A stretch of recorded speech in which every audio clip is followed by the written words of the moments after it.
Hi అండి, నమస్తే. హెల్తీగా కేక్ రెసిపీ ఎలా రెడీ చేసుకోవాలో చూసేద్దాం.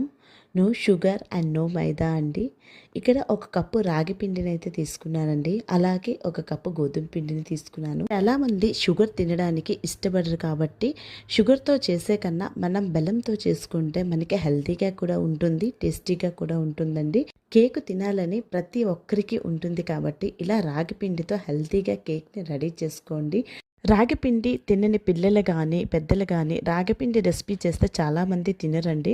కానీ ఇలా కేక్ రెసిపీ చేస్తే కనుక పిల్లలు కూడా చాలా ఇష్టంగా తింటారు. ఇందులో నేను 3-4 టేబుల్ స్పూన్ వరకు కోకో పౌడర్ వేసుకున్నానండి. అలాగే 3-4 టేబుల్ స్పూన్ వరకు పెరుగును యాడ్ చేస్తున్నాను. ఇక్కడ 1 టేబుల్ స్పూన్ వరకు బేకింగ్ పౌడర్, అలాగే 1/2 టేబుల్ స్పూన్ వరకు బేకింగ్ సోడా వేసుకుంటున్నానండి. మీరు పెరుగుని స్కిప్ చేయాలి అనుకుంటే కనుక దాని బదులుగా 1 టేబుల్ స్పూన్ వరకు నిమ్మరసాన్ని కూడా వాడుకోవచ్చు. అలాగే ఇక్కడ 1/2 కప్పు వరకు ఆయిల్ని అయితే తీసుకున్నానండి. ఇప్పుడు అదే మిక్సీ జార్లో 1.5 కప్పు వరకు పాలను యాడ్ చేశాను. నాకు కరెక్ట్గా 1.5 కప్పు వరకు పాలు అయితే కరెక్ట్గా సరిపోయేవండి. ఇక్కడ లాస్ట్లో ఫ్లేవర్ కోసం వెనీలా ఎసెన్స్ని అయితే యూజ్ చేస్తున్నాను. సమయానికి మీ దగ్గర వెనీలా ఎసెన్స్ లేకపోతే కనుక దాన్ని స్కిప్ చేసి దాని ప్లేస్లో ఇలాచీ వేసి మనం గ్రైండ్ చేసుకోవచ్చండి. టేస్ట్ చాలా బాగుంటుంది. వెనీలా ఎసెన్స్ వేసిన తర్వాత దీన్ని చక్కగా మిక్సీ పట్టుకోండి. అండి, బేటర్ కన్సిస్టెన్సీ ఇలా ఉండాలి. ఇలా ఉంటే కనుక బేటర్ కేక్ పర్ఫెక్ట్గా వస్తుందండి. చాలా మంది అంటుంటారండి కేక్ సరిగ్గా రావడం లేదు, పైన ఎక్కువగా క్రాక్స్ వచ్చేస్తుంటాయి, ఎన్నిసార్లు చేసినా సరిగ్గా కుదరడం లేదు అంటున్నారండి. ఒకసారి ఇలా ట్రై చేసి చూడండి.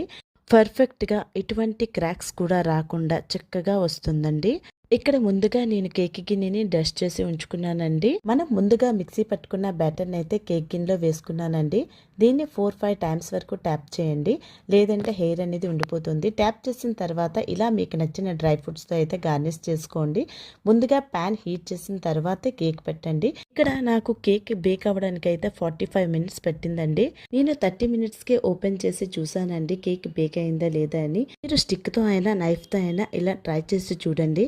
మనకి చక్కగా అంటకుండా వచ్చింది అంటే కేక్ చక్కగా బేక్ అయిపోయింది అని అర్థం అండి. ఇక్కడ పైన పగులు రాకుండా చక్కగా కేక్ అయితే బేక్ అయిపోయిందండి. ఇలా కనుక ట్రై చేస్తే కేక్ అనేది అస్సలు పగులు రాకుండా ఉంటుంది. ఇప్పుడు చూడండి, నాకు 15 మినిట్స్ తర్వాత కరెక్ట్గా బేక్ అయిపోయిందండి. దీన్ని బాగా చల్లార్చుకోవాలి. చల్లారిన వరకు దీనిపైన కాటన్ క్లాత్తో క్లోజ్ చేయండి. కేకు చల్లారిన తర్వాత ఇలా వెంటనే ఈజీగా డిమోల్డ్ అయిపోతుందండి. చూడండి, ఈజీగా కేకు డిమోల్డ్ అయిపోయింది. క్రాక్స్ కూడా ఎటువంటివి రాలేదు. ఇలా చేసుకుంటే కనుక పిల్లలు కానీ పెద్దలు కానీ ఎవరు షుగర్ పేషెంట్లైనా ఎవరైనా సరే ఈజీగా